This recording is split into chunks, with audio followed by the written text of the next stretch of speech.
dahulu untuk menandakan teman-teman aktif di dalam kuliahan hari ini.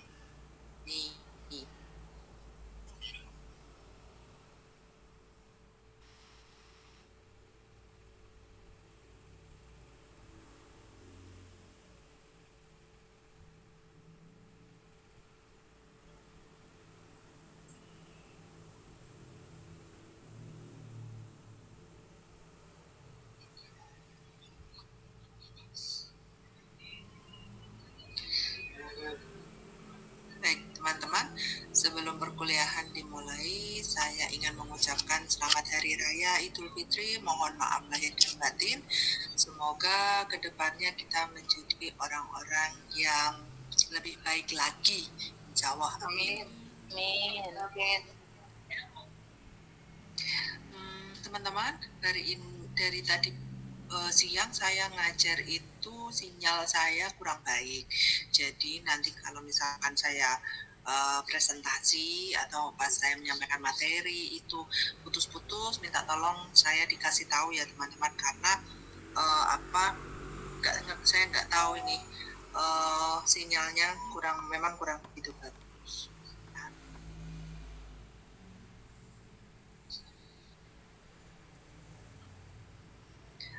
Sebelum saya share screen, materi terakhir apa teman-teman?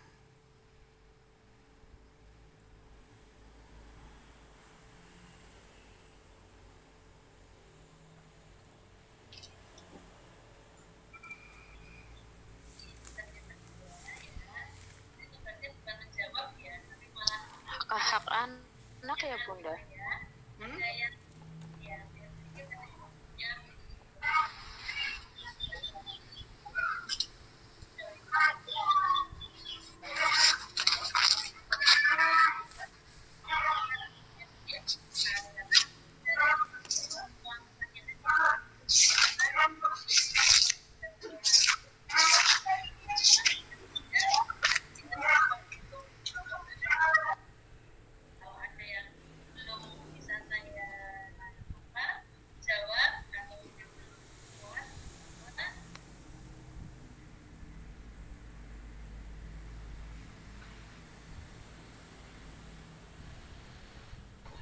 Materi 1 udah selesai belum? Belum kayaknya Bun, kemarin. Belum Bun.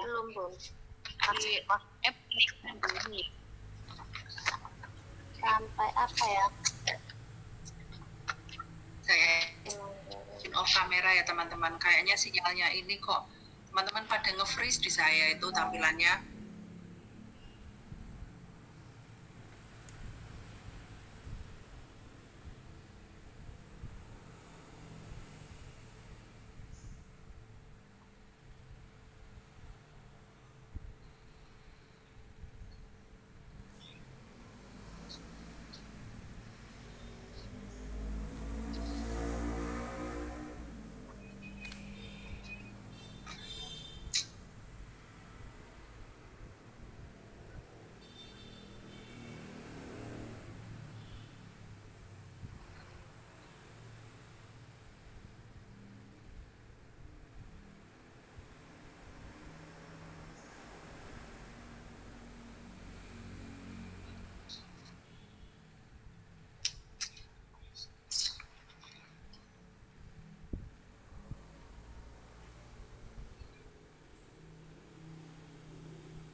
Sudah muncul belum share screen saya?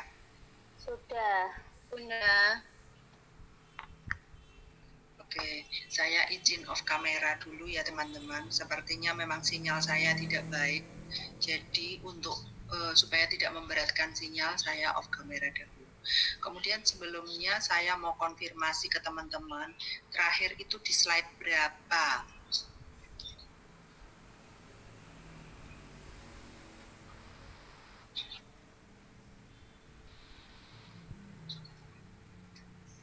Sampai mana? Sepertinya kemarin itu masih di kasus pelanggaran itu Bunda, yang slide 12. Karena terakhir kita bahas tentang yang anak yang ditinggal sama ibunya itu.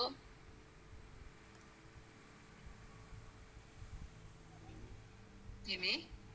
Yang kasus pelanggaran lain. Slide 12. Ya. Ini Bu. Slide 13 Bunda. Baik, saya lanjutkan ya teman-teman. Nah ini udah slide 13. Oke, saya mulai dari sini ya. Jadi kasus pelanggaran itu, jadi dari sini karena di sini banyak sekali kasus-kasus pelanggaran, khususnya pelanggaran pada hak asasi anak, kemudian pelanggaran pada banyak hal ya pada anak itu, keamanan pada anak, sehingga maka penting kali kita sebagai orang tua juga mengetahui mengenai kasus kekerasan pada anak. Bagaimana cara melindunginya? Bagaimana memberi anak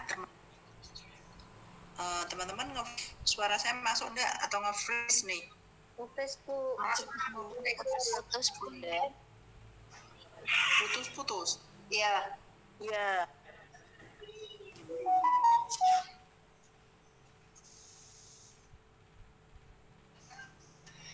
Oke, sebentar ya, coba saya.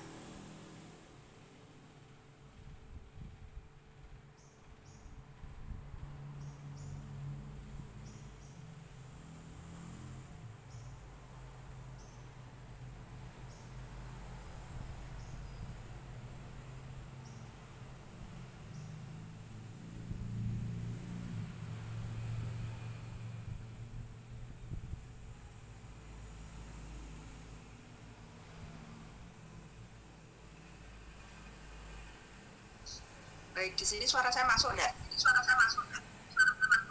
Masuk Bun. Oke. Jelas ya. Oke, jelas Bunda. Jadi di sini kasus pelanggaran ini,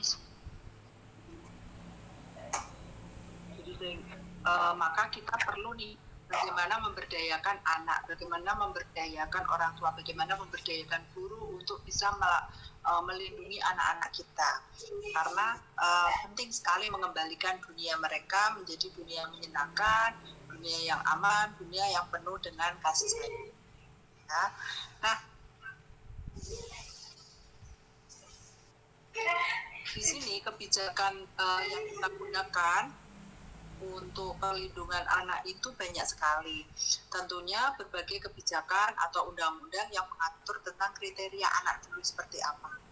Baru nanti pasal undang-undang 330 KUHP tentang anak yang belum dewasa. Ya, secara hukum kalau kita melihat anak itu anak belum dewasa jika belum mencapai 21 tahun. Itu secara hukum teman-teman. Jadi kalau teman-teman itu kita itu kan juga ada hukum adat. Nah, hukum adat itu belum dewasa jika belum menikah. Nah, berarti kalau hukum adat dikatakan dia sudah dewasa itu ketika mereka itu bisa bekerja sendiri, mereka bisa melakukan pekerjaan yang disyaratkan di dalam kehidupan masyarakat. Itu menurut Gultom 2017 halaman 37. Jadi antara hukum dengan antara adat itu berbeda. Kalau hukum itu kan anak belum 21 tahun, itu berarti masih dianggap anak-anak, belum dewasa. Tapi kalau secara adat, kita juga menganut dua aturan ya teman-teman. Ada secara hukum dan secara adat. Nah, adat itu yang berlaku di lingkungan masyarakat kita. Tapi saya kira saat ini itu untuk misalkan seperti ini yang dikatakan bahwa belum dewasa jika belum menikah, ukuran dewasa itu sudah bisa bekerja sendiri, melakukan pekerjaan yang disarankan dalam lingkungan masyarakat, sekarang ini mulai berkurang untuk persepsi seperti itu atau pemahaman hukum adat seperti itu. Karena sekarang pernikahan dini pun sudah menjadi salah satu program pemerintah yang mulai yang sudah dicanangkan untuk tidak menikah di usia dini atau menikah sebelum usia dewasa. Ya, jadi kalau misalkan ini cerita saja, saya dulu punya pengasuh, jadi saya dulu diasuh oleh seorang. Nah, orang tersebut itu dia cerita, jadi biasa kan waktu saya ditinggal sama orang tua bekerja, saya di rumah sama pengasuh saya. Kemudian saya ngobrol-ngobrol, cerita-cerita sama pengasuh saya. Dia cerita, dulu waktu dia menikah itu umur 13 tahun, teman-teman. Dia punya anak usia 15 tahun. Nah, maka dia dengan anaknya itu jaraknya hanya 15 sampai 16 tahun saja. Artinya di situ pernikahan dini itu pun juga menjadi pemikiran dari si pengasuh saya untuk ke anaknya juga. Jadi akhirnya anaknya juga disuruh menikah muda. Jadi usia sebelum 15 tahun ketika anaknya itu sudah bisa menyelesaikan pekerjaan rumah, beres-beres rumah, bisa bekerja di sawah dan lain sebagainya, itu langsung dinikah. Nah, waktu itu saya karena usia saya juga masih muda, masih 13 tahun waktu itu ya, saya ngobrol sama pengasuhnya 13 tahun. Terus saya tuh bilang gini, 13 tahun kan umurnya berarti sama nih kayak aku, ngapain harus nikah? Kan aku masih senang kalau main sana main sini, ketemu sama teman, masa iya aku harus gendong anak? Waktu itu saya tuh polos aja cerita seperti itu. Tetapi pemikiran polos seperti itu pun menjadi pemikiran orang dewasa. Ternyata memang di usia 13 tahun itu kalau perempuan sekarang ini kan sudah mendapatkan haid ya. Tetapi artinya pada saat wanita sudah mendapatkan haid itu artinya dia sudah bisa untuk hamil.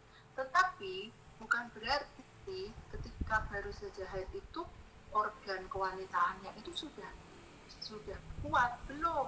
Jadi usia 13 tahun, usia 15 tahun organ kewanitaannya itu belum kuat, sehingga dikhawatirkan nantinya akan muncul beberapa penyakit yang justru akan merusak pada organ-organ kewanitaan si anak tersebut. Karena kalau umur 13 tahun itu kan barusan haid ya, ibarat kata bunga itu barusan berkembang. Nah, kalau bunga barusan berkembang itu terus kemudian dikasih macam-macam kan untuk potensi rusaknya kan lebih cepat. Betul atau tidak, teman-teman? Itu sih logika saya ya, teman-teman. Mungkin kalau ada teman-teman yang lain bisa bercerita.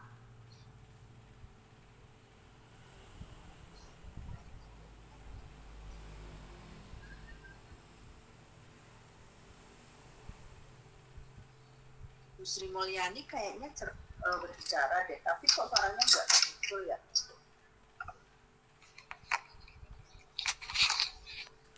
Oh, udah pencet pun.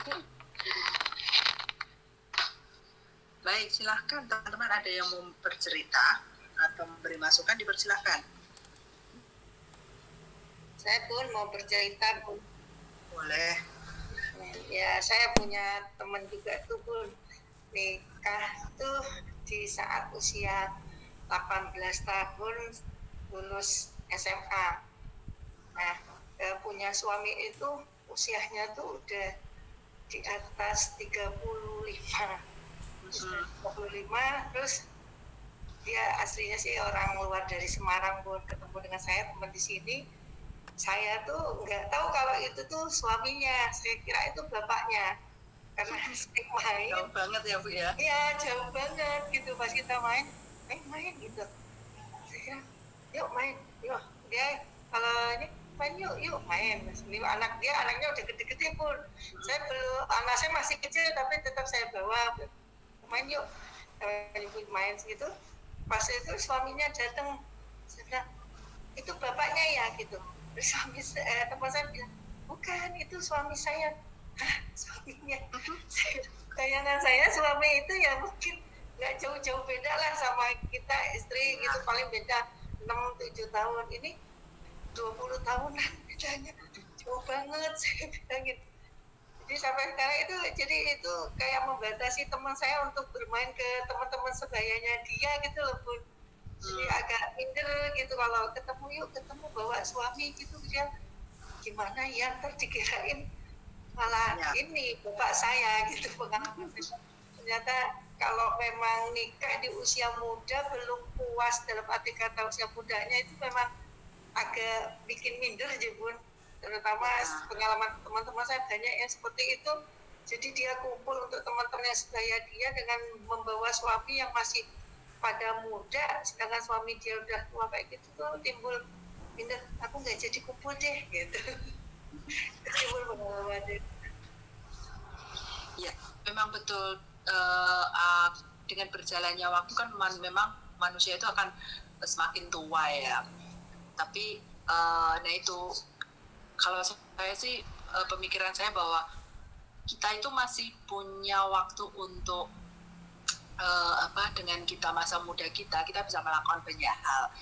Karena kalau itu semua dilewati kita akan menyesal nantinya. Misalkan contoh adalah main. Nah, main itu yang itu nggak akan bisa diulang pada saat kita itu sudah menikah, sudah punya anak dan lain, atau mungkin berkeluarga itu tadi ya. Jadi usia 18, usia 19 itu ibarat kata kalau saya bilang loh itu masih masih seneng-senengnya bereforia, masih muda, masih seneng-senengnya mencelok sana mencelok sini, orang bilang masih mencari jati diri. Wah, senang banget itu.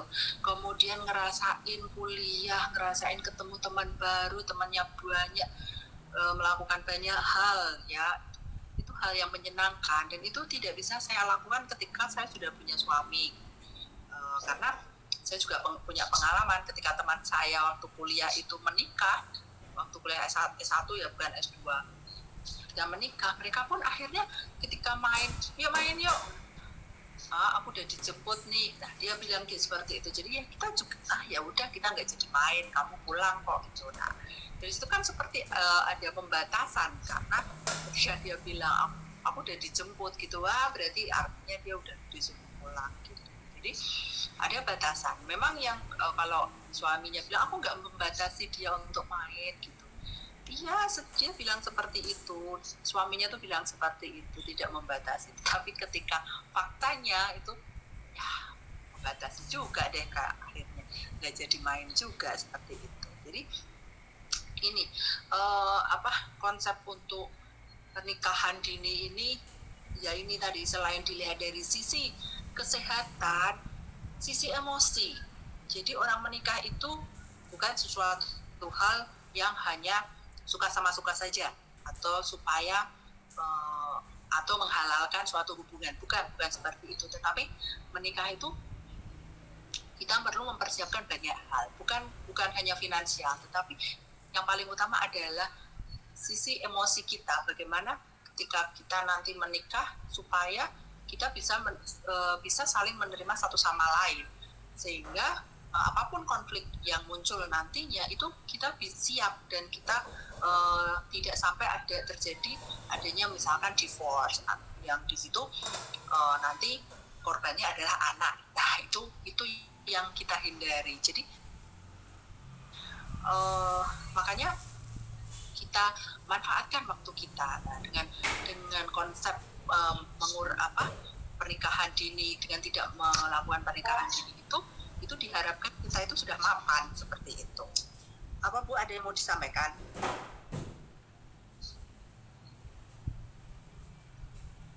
Nah, jadi emosi sih lebih pada bagaimana kesiapan kita. Jadi jangan sampai nanti pernikahan dini terus nanti ada efek di belakang, karena secara emosi anak itu belum siap, secara kesehatan juga ternyata ada efeknya juga yang tidak baik pada sisi perempuan. Itu Makanya untuk tidak melakukan pernikahan dini itu kalau saya setuju banget. Saya masih punya waktu untuk bersenang-senang dengan keluarga, dengan teman-teman yang lainnya, membangun jejaring dan lain sebagainya.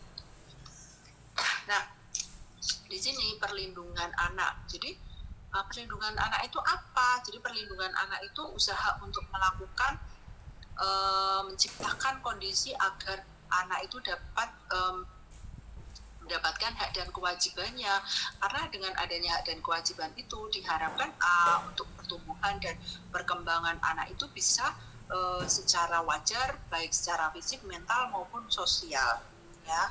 Nah, ini perlindungan terhadap anak ini juga penting, karena jangan sampai dengan adanya kekerasan pada anak itu atau adanya kondisi yang membuat anak menjadi trauma itu akan berakibat pada fisik anak, pada mental anak, bahkan emosi anak atau sosial anak.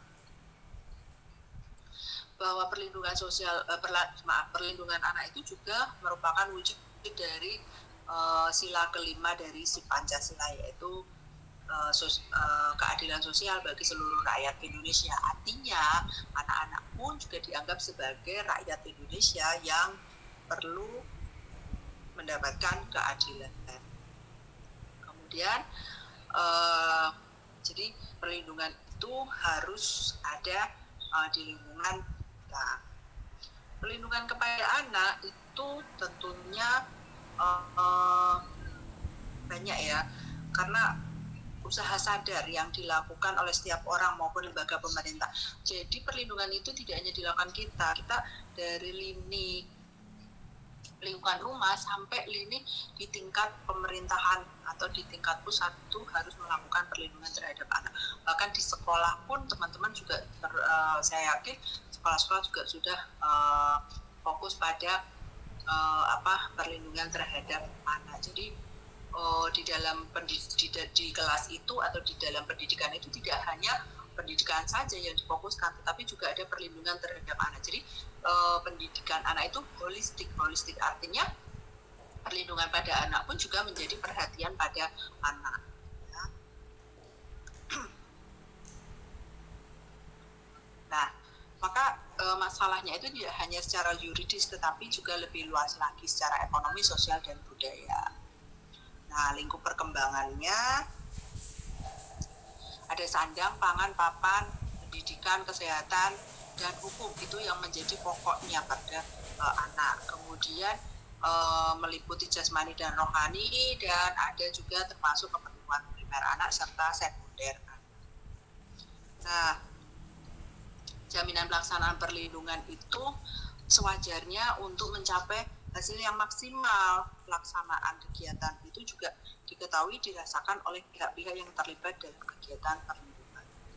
Jaminan itu juga dituangkan melalui peraturan tertulis, ya, baik dalam undang-undang maupun perda. Jadi kita bahkan untuk daerah-daerah tertentu pun kita bisa membuat undang-undang perlindungan terhadap anak sesuai dengan letak geografis dari lembaga kita, karena misalkan contohnya adalah di daerah lereng pegunungan berapi, berarti kan di situ bagaimana sih anak-anak kita berdayakan untuk bisa melindungi diri mereka dari ancaman bahaya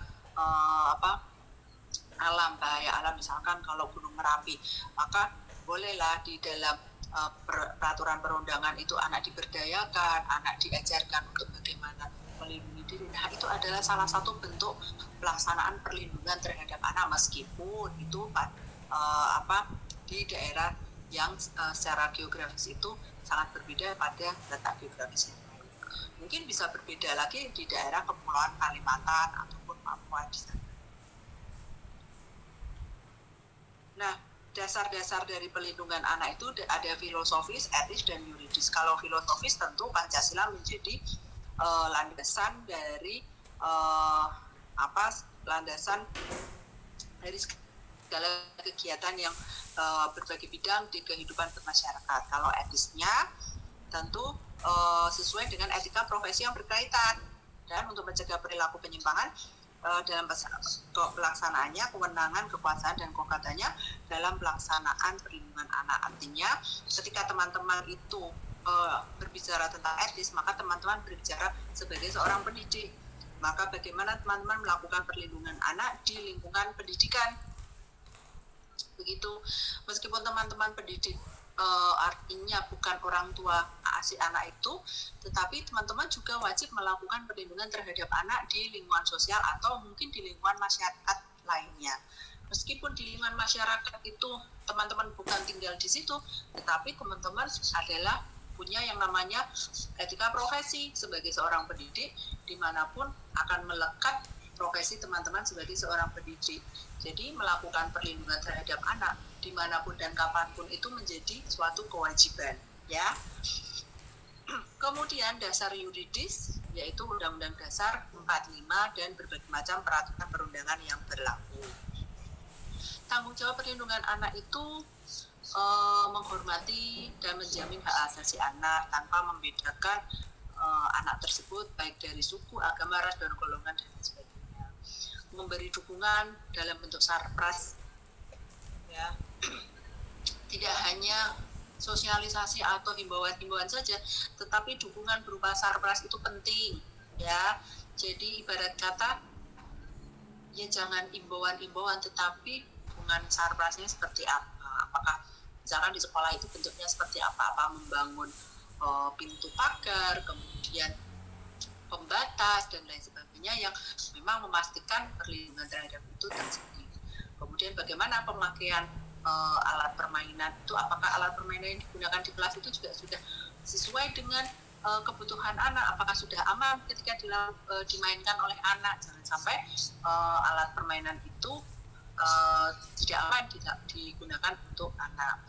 Kemudian jangan lupa menjamin perlindungan, pemeliharaan dan kesejahteraan anak dengan memperhatikan hak dan kewajiban dari seorang tua, wali atau yang lainnya. Nah, ini penting banget nih. Orang tua juga tidak hanya sekedar hanya sebagai orang tua saja, tapi ada kerjasama dalam perlindungan terhadap anak. Nah, kemudian juga ada menjamin untuk mempergunakan haknya dan menyampaikan pendapat sesuai dengan usia anak dan tingkat kecerdasannya. Artinya di sini kita juga bisa melihat anak itu dari sisi usia, dari sisi kebutuhan, dari sisi tingkat kecerdasan anak mereka itu sampai di mana, apa yang dibutuhkan anak untuk meningkatkan kebutuhan anak itu. Nah, prinsip perlindungan anak itu yang jelas, anak itu tidak akan bisa berjuang sendiri tanpa bantuan orang dewasa, ya. Orang dewasa siapa aja? Guru, orang tua, masyarakat, lingkungan sekitar, bahkan sampai pada tingkat pusat, ya. Kemudian fokus pada kepentingan yang terbaik untuk anak.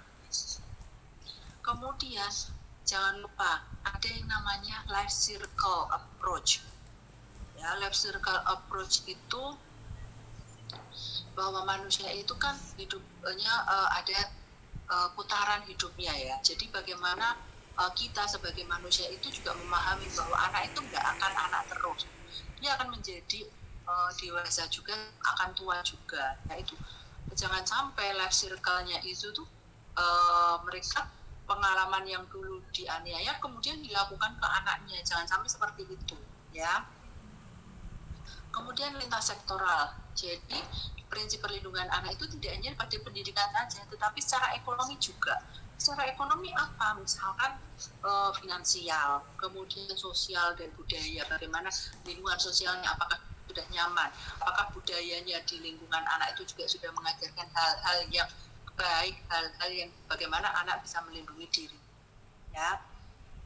Jadi perlindungan terhadap anak itu tidak bisa dilakukan sendiri oleh si anak, perlu dukungan dari orang lain, dan itu tidak bisa selesai hanya di satu orang saja, tetapi harus dikerjakan secara bersama-sama. Ini tidak perlu dikerjakan, ya teman-teman, tugas ini sudah menyampaikan. Kemudian ini juga tidak usah, ya. Sampai di sini teman-teman ada yang mau ditanyakan?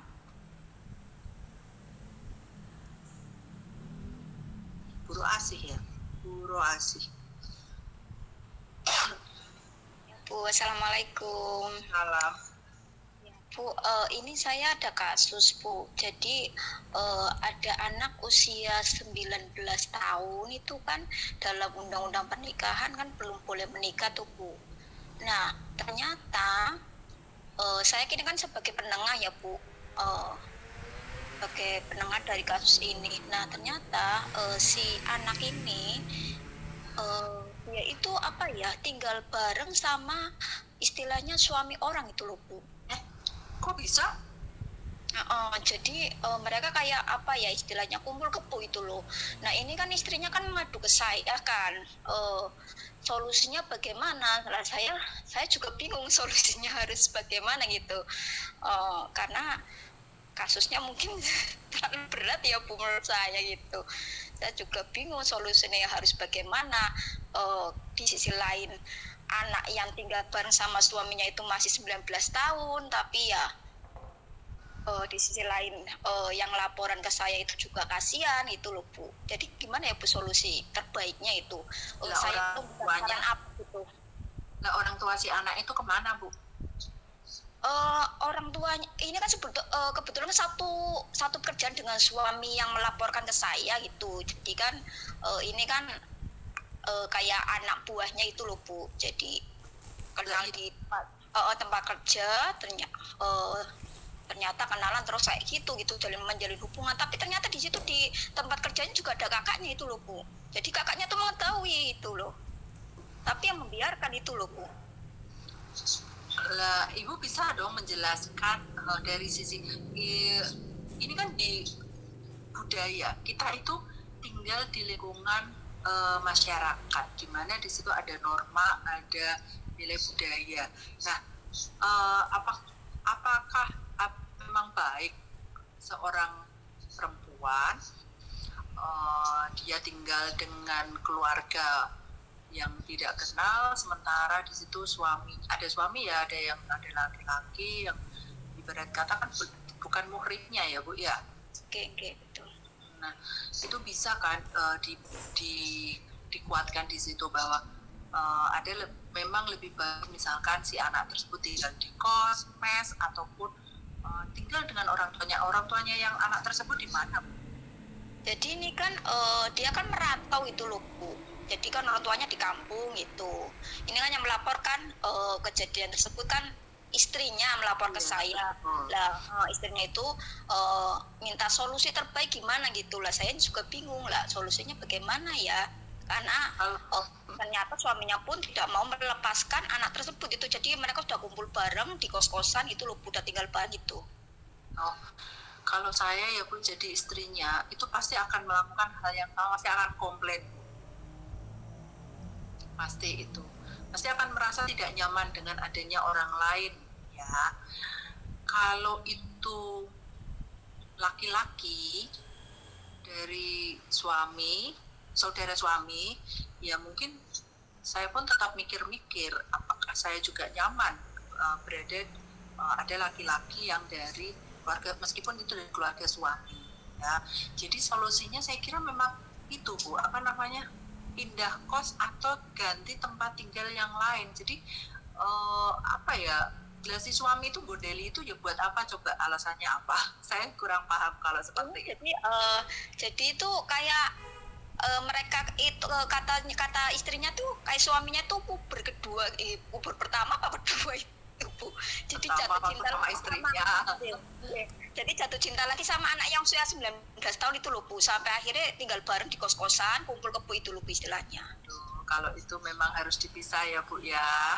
Meskipun dia masih 19 tahun, harus dipahamkan bahwa itu bukan suatu hal yang baik untuk dilakukan. Apalagi yang laki-laki itu jelas-jelas sudah punya suami. Pasti stempel pelakor itu nempel banget. Betul nggak teman-teman? Nah, itu saya menyarankan ke istri itu yang melaporkan saya, sarannya apa Bu? Saya juga bingung harus menyarankan apa gitu. Kalau saya sih bilangnya ya jalan terbaik ya pisah, saya bilang kayak gitu Bu. Itu apa solusi terbaik atau bagaimana itu Bu? Barangkali saya salah dalam menyarankan itu loh. Kalau saya mungkin dari suaminya dulu, meskipun meskipun itu suami, ya kan artinya di dalam pasangan itu kan juga kita juga perlu membelajarkan, kita saling belajar, maksud saya saling belajar. Jadi mungkin itu suami sedang teledor, mungkin suami sedang itu ya tadi puber kedua, maka yang menjadi itunya ya istrinya juga memahamkan kepada suaminya bahwa itu bukan hal yang baik juga untuk dilakukan. Lantas apa yang harus dilakukan suami ketika hal tersebut itu anak-anak sampai tahu. Kemudian bagaimana tanggung jawab ke keluarga ketika keluarga juga mengetahui hal tersebut, meskipun ya paham kalau itu katakanlah puber kedua, memang terkadang laki-laki muncul seperti itu, tetapi kita juga bisa memahamkan mungkin secara agama juga, apakah di agama itu bagaimana sih menyikapi puber kedua pada laki-laki, itu penting secara agama ya. Untuk inilah bagaimana sih secara agama kalau puber kedua laki-laki, apakah mungkin di dalam Islam itu bagaimana itu apa yang perlu dilakukan suami, apa yang perlu dilakukan istri gitu. Mungkin istri juga perlu berbenah diri juga, bisa jadi seperti itu. Jadi ada banyak hal sih Bu, bisa secara agama mungkin perlu membutuhkan bantuan orang lain juga, misalkan orang tua dari si suami. Kemudian yang jelas-jelas yang harus dilakukan adalah memang suami harus dijauhkan dari si perempuan tersebut. Berarti intinya tetap bersama gitu sarannya Bu, jangan itu. Enggak, saya kan tidak mengatakan bersama, tetapi tadi kan kalimat saya yang terakhir adalah suami juga harus dijauhkan dari si perempuan itu, ya kan? Tapi sambil istri itu juga saling berbenah, mungkin tidak hanya si istri, tetapi suami juga saling berbenah, jadi memperbaiki diri juga. Jadi terkadang kita juga harus melihat diri kita, apakah kita melakukan sudah benar atau belum, sudah sesuai dengan pasangan yang diinginkan pasangan atau belum. Terkadang itu juga penting menjadi solusi juga. Tapi kalau mungkin ini ibu-ibu yang lain nih, dari teman-teman yang lain bisa memberi solusi. Kalau saya sih masih pemikiran seperti itu. Ada yang lain nih teman-teman yang bisa memberikan solusinya, dipersilakan teman-teman. Saya kasih solusi ya Bun. Mungkin silakan. Ya kalau menurut saya sih ya, kalau sudah kumpul kebo itu ya otomatis yang salah tetap pihak perempuannya. Bagaimanapun yang laki-laki yang ibaratnya ngajak, kalau perempuannya mau ya tetap posisinya memang salahnya perempuan. Kecuali si perempuannya mau ini berontak dalam arti kata aku nggak mau kayak gini gitu. Kalau memang kamu mau sama aku ya harus terang-terangan, dalam arti kata ya menikah secara syah dan ada izin dari istri keduanya. Karena kan kalau kumpul kebo apalagi dalam agama Islam kan itu tidak diperkenalkan ya. Tidak di ini kan perzinahan. Perzinahan itu kan bukan yang kenanya dia saja, tapi seluruh keluarga perempuan itu akan kena efek samping efeknya. Yang malunya dapat, terus terutama untuk bapaknya ya, kalau orang tuanya masih hidup dia masih bisa ibaratnya minta maaf, tapi kalau orang tuanya sudah meninggal seperti bapak atau ibunya dua-duanya meninggal kan otomatis itu apa yang dilakukan dosa anaknya itu akan ditanggung orang tuanya yang sudah meninggal gitu loh. Jadi sebagai apalagi pihak perempuan tuh kadang suka disudutkan. Padahal tidak semua perempuan itu salah, ya kan? Nah, untuk kita sebagai perempuan jangan mau diinjak, dalam arti kata gini, kita punya hak, kita punya harga diri gitu. Kita jangan mau dijadikan istri kedua yang hanya sebagai simpanan, dalam arti kata dinikah siri tanpa harus ada dari ini negara, itu sah dari negara. Karena pengalaman saya punya teman juga seperti itu, Bun, dijadikan istri kedua, sedangkan istri pertamanya tuh kalau dilihat tidak ada kurangnya sama sekali dari segi agamanya, cantiknya, terus bekerja juga, kerja di bank. Karena laki-laki ini ternyata laki-laki yang dia mencari istri pun bukan hanya karena cantiknya. Kalau dibanding cantik kalah sekali dengan teman saya itu nggak cantik, malah cantik istrinya berkali-kali lipat, agamanya Masya Allah. Cuma nafsunya laki-laki ini kadang dia akan mengembara, dalam arti kata laki-laki itu kan tidak ada kepuasan sama sekali, dia akan mencoba ada kesempatan, dan yang di dekat pun memberi kesempatan. Ibarat pepatah itu, kucing kalau dikasih umpan gitu, ikan apapun ya pasti maulah gitu. Nah, makanya kita ibaratnya sebagai perempuan tuh ya, dalam arti kata dalam di Islam itu ya jaga dalam arti pakaiannya dijaga, karena nafsunya laki-laki itu kan mulainya kan dari melihat perempuan yang cara berpakaiannya maaf seronok gitu loh, terbuka dan berbentuk, kan itu kan bisa mengangkat apa ya, birahinya laki-laki yang awalnya tidak nafsu jadi nafsu gitu loh. Nah, ya tadi sama, ini sebenarnya sama yang saya sampaikan. Jadi kita juga sebagai perempuan, istri itu juga melihat kita itu sudah apa ya, tadi yang saya sampaikan itu kita juga berbenah gitu loh. Jadi tidak hanya, maksudnya berbenah diri kita sebagai perempuan ya, meskipun sudah punya anak, punya suami ya, jangan sampai penampilan itu tidak berbenah gitu. Jadi untuk memuaskan dia saja, untuk memuaskan suami gitu kan, itu kan halal ya, karena kita sudah menjadi pasangan suami itu kan halal banget kalau misalkan untuk berbenah, mempercantik diri seperti itu gitu.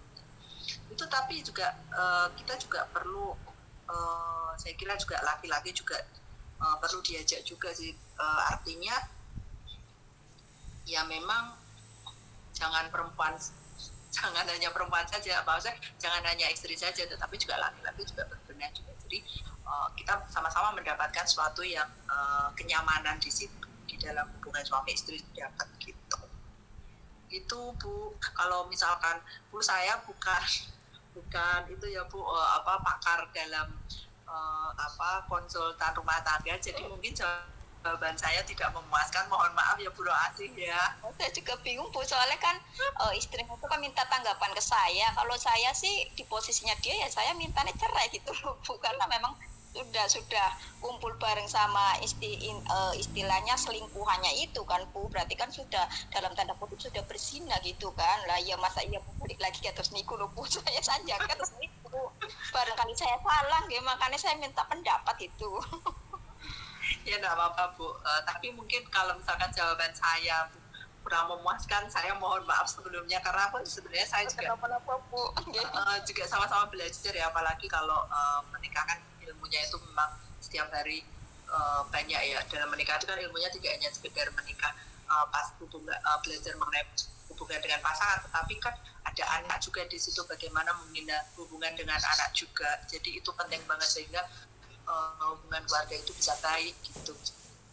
Harapan kita semua akan teman-teman. Oh, tenang sangat Bu. Teman-teman, sudah jam 16.48, saya kira untuk Jimin di sore hari ini saya cukupkan sekian. Teman-teman, terima kasih untuk partisipasinya di sore hari ini. Mohon maaf saya hari ini off kamera karena memang sinyal saya tidak baik. Kalau nggak off kamera pasti nanti saya ketika berbicara pasti putus-putus seperti itu. Jadi saya izin untuk hari ini off kamera. Jadi selamat bermalam minggu semuanya. Selamat mempersiapkan kuliah esok hari. Ya, selamat sore. Assalamualaikum warahmatullahi wabarakatuh. Waalaikumsalam warahmatullahi wabarakatuh.